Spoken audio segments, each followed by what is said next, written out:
వి gold trusted gold buyers మీరు తాకట్టు పెట్టిన బంగారాన్ని విడిపించి ఈ రోజు ఉన్న మార్కెట్ ధరకు కొనబడును.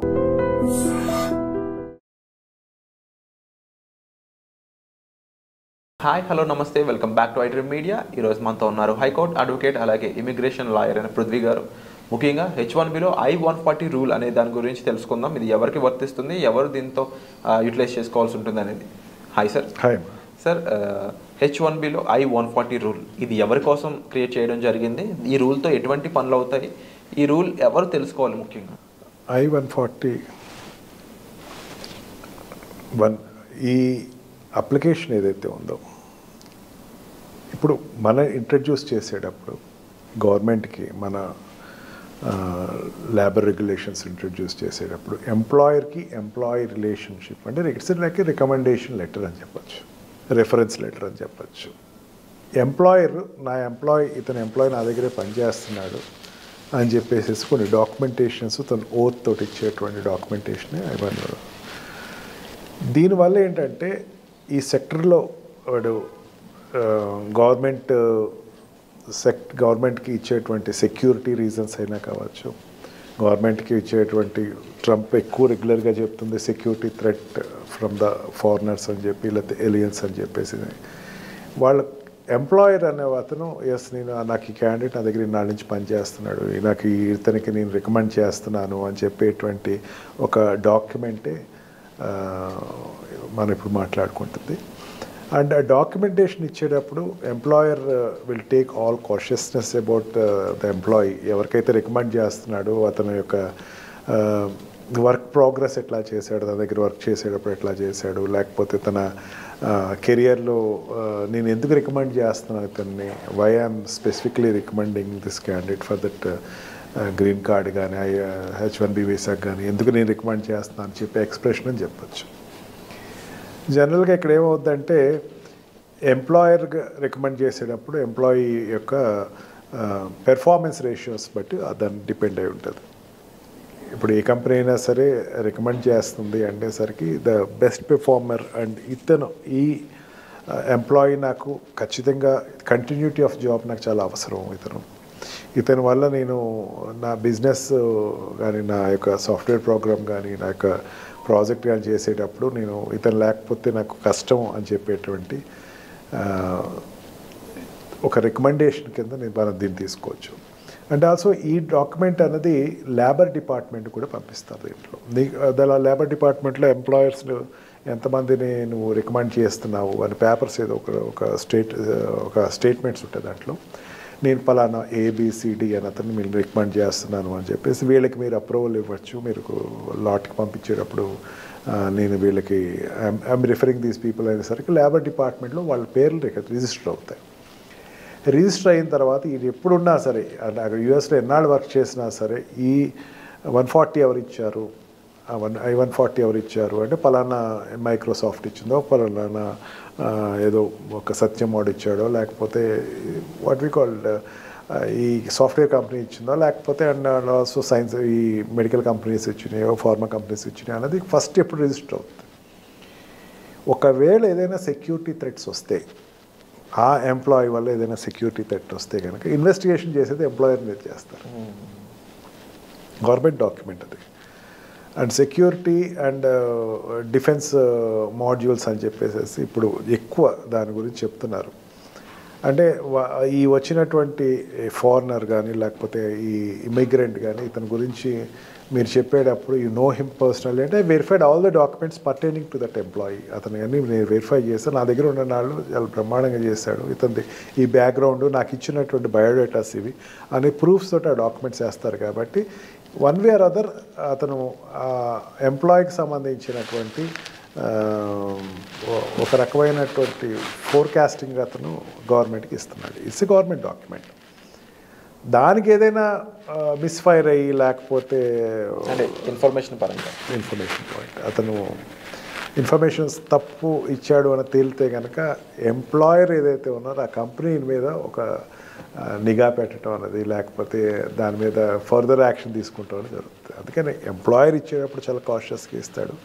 ఎంప్లాయీని యాక్సెప్ట్ చేసేటప్పుడు కూడా ఎంప్లాయర్ చాలా ఇతను I'm not telling about the shell companies. అంటే ఇది చాలా క్రూషియల్ ప్రొసీజర్ లా కనిపిస్తుంది, ఎందుకంటే గ్రీన్ కార్డ్ అనేది ఒక సిటిజన్షిప్కి ఆధారభూతమైనది. అండ్ మరీ ముఖ్యంగా అమెరికాలో ఇంకా కంప్లీట్గా ఒక రైట్ అనేది ఆయనకి ఇచ్చే ముందు తీసుకునే ప్రొసీజర్ కాబట్టి చాలా డెప్త్ రీసెర్చ్ అనేది ఉంటుందంటారు ఇండివిజువల్ కూడా. ఖచ్చితంగా అతని పెర్ఫార్మెన్స్ ఎక్కడెక్కడ కంపెనీలోకి వచ్చాడు అనుకోండి, H1Bలో లేకపోతే L2లో L1లో చేస్తే L1 ఇచ్చాడు అనుకోండి. L1లో ఇచ్చిన తర్వాత వీళ్ళు ఇతనికి గ్రీన్ కార్డ్ని రికమెండ్ చేస్తున్నాను అంటే India is not recommending, or ఆ కంట్రీ ఏ కంట్రీ ప్యాటర్న్ కంట్రీ ఉన్నా ఆ కంట్రీ రికమెండ్ చేయట్లేదు, ఎంప్లాయర్ రికమెండ్ చేస్తున్నాడు. అంటే ఈ రిఫరెన్స్ ఇచ్చేటప్పుడు అతనికి పూర్తి పూర్వపురాలు, అతను నా జాబ్ చేసినప్పుడు ఇంత స్ట్రిక్ట్గా లేట్ అవర్స్ కూడా పనిచేశాడు, ఇంత స్ట్రిక్ట్గా నా ఎకానమీని పెంచాడు ఇతను, I can recommend him strongly. And also I know about his background, because whenever he take leaves he used to give explanation very క్లీన్గా ఇచ్చేవాడు అన్నది వెరిఫై చేసుకుని అతను గ్రీన్ కార్డ్ ఇవ్వచ్చు. గ్రీన్ కార్డ్ ఇవ్వటం అంటే పర్మనెంట్ రెసిడెన్సీ ఇచ్చినట్టు. ఇక్కడ అతను ఉండొచ్చు, ఇక్కడ మన అమెరికాలో ఉండొచ్చు. Employer is nothing but American person, American company, ఇంకో అమెరికన్ రికమెండ్ చేస్తున్నాడు, ఇంకొక ఎన్ఆర్ఐనో లేకపోతే ఒక ఎంప్లాయర్నో రికమెండ్ చేస్తున్నాడు అంటే ఆ కాషియస్ 100% వాళ్ళు తీసుకుంటారు. ఇతను ఇక్కడ ఉండటం వల్ల నా కంపెనీకి డెవలప్ అవుతుంది అన్నది ఎకనామికల్ వాళ్ళ బిజినెస్ కోణంలో వాళ్ళు చూస్తారు. ఇవన్నీ చూసి ఒక గ్రీన్ కార్డ్కి అప్లై చేసేటప్పుడు కంపెనీ ఇస్తుంది. అన్లెస్ వాడు స్టాండర్డ్గా పనిచేసినటువంటి కొత్తగా వచ్చిన ఎంప్లాయీకి అయితే ఇవ్వదు ఎంప్లాయర్. అందుకే స్టాండర్డ్గా తన దగ్గర పనిచేసే వాళ్ళకి అతని పెర్ఫార్మెన్స్ చూసుకుని అతని యొక్క రేషియోస్ చూసుకుని వాళ్ళు రికమెండ్ చేయడం జరుగుతుంది. దాన్ని బట్టి గ్రీన్ కార్డ్ లాట్కి వెళ్తాడు. గ్రీన్ కార్డ్ లాట్కి వెళ్ళాడంటే రిఫరల్ ఎవరు ఇచ్చారు, పలానా వాళ్ళు ఇచ్చారు. రేపొద్దున ఏదైనా సరే అక్కడ 9/11 చాలా ఎక్కువ దుడుస్తారు. ఎప్పుడు రాకూడనేటువంటి దౌర్భాగ్యం కంట్రీకి వచ్చిందని ఫీల్ అవుతూ ఉంటారు. అందుకని ఏంటంటే ఈ డాక్యుమెంటేషన్ అనేది చాలా స్ట్రిక్ట్ చేస్తారు. తర్వాత నుంచి ట్విన్ టవర్స్ ఇష్యూస్ దగ్గర నుంచి బాగా స్ట్రిక్ట్ చేయడం జరుగుతుంది. అందుకని ప్రతి డాక్యుమెంటేషన్ ఇండియన్స్ ఇంకొంచెం ఎక్కువ కాషియస్గా ఉండాలంటారు. డెఫినెట్గా కాషియస్గా ఉండాలి. మన ఎంప్లాయర్ మనల్ని రికమెండ్ చేసి గ్రీన్ కార్డ్ కోసం అప్లై చేస్తున్నాడు అనేసరికి we must be very much what you call trust believer to our company. Submitting of documents ఏ విధంగా ఉంటుంది సార్ ఇందులో? ఏది డాక్యుమెంట్స్ సబ్మిట్ చేయాల్సిన అవసరం ఏమైనా ఉంటుందా, ఏముంటుందంటే ఒక లాట్కి వెళ్ళిన తర్వాత మనం చేయాల్సింది ఏమీ ఉండదు. ప్రతిదీ employer will take the care. Okay, premium కట్టి కూర్చుంటాం తప్ప ఏదైనా premium is also not mandatory to that. Me premium తీయలేదు ఇంకా, ఇప్పుడు ట్రంప్ ప్రీమియం మీద కూర్చోలేదు, ప్రీమియం నువ్వు కట్టేసి కూర్చో. బట్ అబ్జర్వ్ చేస్తూ ఉండు, నీ ఎంప్లాయర్ ఏమైనా ఇన్ టైంలో పంపిస్తాడు. వాట్ ఎవర్ ద డాక్యుమెంట్, నువ్వు పనిచేసిన డాక్యుమెంట్స్ అన్నీ నువ్వు గ్యాదర్ చేసి ఎంప్లాయర్కి ఇస్తే ఎంప్లాయర్ ఏం చేస్తాడు, గ్రీన్ కార్డ్కి లాట్కి పంపిస్తాడు.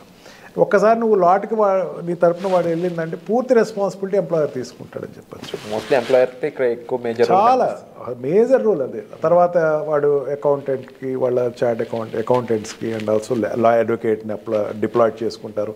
అడ్వకేట్స్ ద్వారా ప్రాసెస్ చేస్తారు, కన్సల్టెంట్స్ ఉంటే దాన్ని ప్రాసెస్ చేస్తారు. Anything which they have to complete June లోపల అన్ని ఏదైనా డాక్యుమెంటేషన్స్ అన్నీ కంప్లీట్ చేసేసుకుంటారు. And whatever the stuff which is there behalf of the employee అంతా కూడా వాళ్ళు డాక్యుమెంటేషన్ చేసుకుంటారు. అందుకని ఎంప్లాయర్ తోటి ఎప్పుడు కూడా రిలేషన్ బాండ్ అనేది పర్ఫెక్ట్గా ఉండాలి. Even when we say that నాకు కొంచెం స్ట్రెస్ ఫీల్ ఉందండి, నాకు లీవ్ కావాలండి అంటే ఇచ్చేస్తాడు వాడు.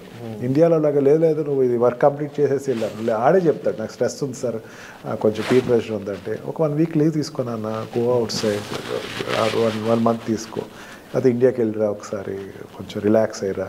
ఎందుకంటే ప్రెషర్ ఎక్కువ ఉంటుంది ఎంప్లాయీస్కి, చాలా ప్రెషర్, కాంపిటీషన్ ఉంది ఇప్పుడు, అందుకని ప్రెషర్ చాలా ఎక్కువ ఉంది. ఈ ప్రెషర్లో ఏంటంటే నాకు కొంచెం I'm feeling little bonded burden అంటే please take leave, we can postpone your schedules and we can get it అంటే చాలా ఈజీగా కూల్గా చెప్తాడు. దే విల్ అబ్జర్వ్ క్లయింట్ తోటి వాటి మాట్లాడేటప్పుడు వెరిఫై చేసుకుంటూ ఉంటారు. అండ్ హాస్పిటల్ సెక్టర్స్లో అయితే పేషెంట్స్ తోటి ఉండేటువంటి బిహేవియర్ చూస్తారు. And how they are verifying with that consultancies చూస్తూ ఉంటారు. ఇవన్నీ వెరిఫై చేసుకుంటూ ఉంటాడు ఎంప్లాయర్ అనేవాడు. నిజంగా ఇండియాలో ఈ సిస్టమ్ కనుక ఇంట్రడ్యూస్ అయితే కనుక అద్భుతం అని చెప్పచ్చు. ఇక్కడ ఎంప్లాయీ రిలేషన్షిప్ అంతా go with political and other reasons బాగోదనడానికి మెయిన్ రీజన్ కూడా ఏంటంటే సార్, ఒక కైండ్ ఆఫ్ ఇన్సెక్యూరిటీ ఇద్దరి మధ్యలో వాడు వీడిని ముంచేస్తాడు, వీడు వాడిని ముంచేస్తాడు, వీడు షూట్అవుట్ చేస్తాడు. యుఎస్లో అట్లా ఉండదు. దే విల్ గివ్ కానీ ఒకటి మన దే విల్ ఆఫర్ కాఫీ అంటారు. కాఫీ ఆఫర్ చేశారంటే షూట్ ఇట్ అవుట్ అండి. ఓకే, అది మాత్రం చాలా కాషియస్గా వీడు ఎప్పటికప్పుడు చాలా నిజాయితీగా ఉండి నిజాయితీకి వాల్యూ ఎక్కువ ఇస్తారు అక్కడ. వర్క్ నువ్వు చేసిన వర్క్ అప్రిసియేషన్ ఉంటుంది. అప్రిసియేషన్ డెఫినెట్లీ మన వాళ్ళు హార్డ్ వర్కర్స్ కాబట్టి డెఫినెట్లీ అందుకే ఇండియన్స్ని ప్రిఫర్ చేస్తారు. చైనీస్ తర్వాత ఇండియన్స్ని ఎక్కువ ప్రిఫర్ చేస్తారు. And wonderful sir, thank you so much. ఎప్పుడు కూడా US and visa and at the same time students, immigrants దీనికి సంబంధించిన క్రూషియల్ ఇన్ఫర్మేషన్ ఎప్పుడు కూడా మాతో షేర్ చేసుకుంటూ ఉంటున్నారు మీరు. అండ్ తప్పకుండా వాల్యుబుల్ ఇన్ఫర్మేషన్ ఇది. తప్పకుండా వీడియో చూస్తున్న ఆడియన్స్ ఎవరైనా సరే, మీ పేరెంట్స్ అయినా సరే, లేకపోతే స్టూడెంట్స్ అయినా సరే, లేకపోతే ఇమిగ్రెంట్స్ ఎవరైనా వెళ్దాం అనుకుంటున్న వాళ్ళు, ఆల్రెడీ అక్కడ ఉండి చూస్తున్న వాళ్ళు, వర్క్ చేస్తున్న వాళ్ళు, స్టడీ చేస్తున్న వాళ్ళు, రైట్ ఎక్స్పర్టీస్ అనేది మీకు సార్ ప్రొవైడ్ చేస్తున్నారంటే మీరు సరైన సలహాల కోసం మీ లైఫ్లో ఈ జర్నీలో సరైన గైడెన్స్ కోసం, ముఖ్యంగా అమెరికాకి సంబంధించిన ఎన్నో విషయాల కోసం మీరు సార్ని సంప్రదించవచ్చు. ఆ గైడెన్స్ సార్ ఇవ్వడం జరుగుతుంది. పర్సనల్ అపాయింట్మెంట్స్ అనేవి ఆల్రెడీ ఆన్లో ఉన్నాయి. సో వచ్చే ఎపిసోడ్లో మళ్ళీ కలుద్దాం. Thank you so much. Thank you.